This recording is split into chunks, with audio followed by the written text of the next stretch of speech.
হাই everyone, সকলোকে নৱবৰ্ষৰ শুভেচ্ছা জনালোঁ। আজি আহক পাৰ্পল ৰাইচৰ ক্ষীৰ বনাওঁ। পাৰ্পল ৰাইচটো ৰাতিয়ে মই উলিয়াই এখন বাটিত তিয়াই থলোঁ। তিয়াই থৈ ৰাতিপুৱা কুকাৰত বইল কৰিলোঁ। বইল কৰি হুইচেল দুবাৰমান মাৰিব দি কিনি কুকাৰৰ পৰা উলিয়াই এখন চচপেনত উলিয়ালোঁ। তাৰপিছত তাতে অলপ পানী ঢালি আৰু অলপ সিজালোঁ। সিজাৰ পিছতে ইয়াত গাখীৰ ঢালি দিলোঁ।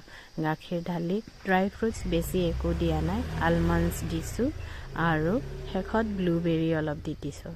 সেইটো মই গুড় আৰু চেনি একো ইউজ কৰা নাই। ইয়াতে কনডেন্স মিল্ক 2-3 চামুচমান দিছোঁ আৰু হেল্ডিকৈ খাইছোঁ। আৰু হেল্ডি মানে কনডেন্স মিল্কটো বাৰু চেনি আৰু গাখীৰেৰে বনাই, তথাপিও কনডেন্স মিল্কৰ পৰা বনালোঁ। আপোনালোকেও বনাই খাই চাব।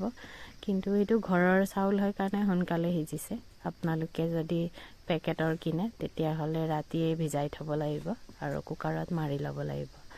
আজি নৱবৰ্ষৰ প্ৰথম দিনটোত আমি এইটোৱে বনাই খাই চালোঁ। আপোনালোকেও খাই চাব, ইজি আৰু হেল্ডি হয়।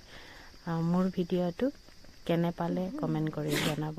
সকলোলৈ ধন্যবাদ আৰু নতুন বছৰটো সকলোৰে শুভ হওক তাৰে কামনা কৰিলোঁ। আজিলৈ আহিলোঁ। Thank U.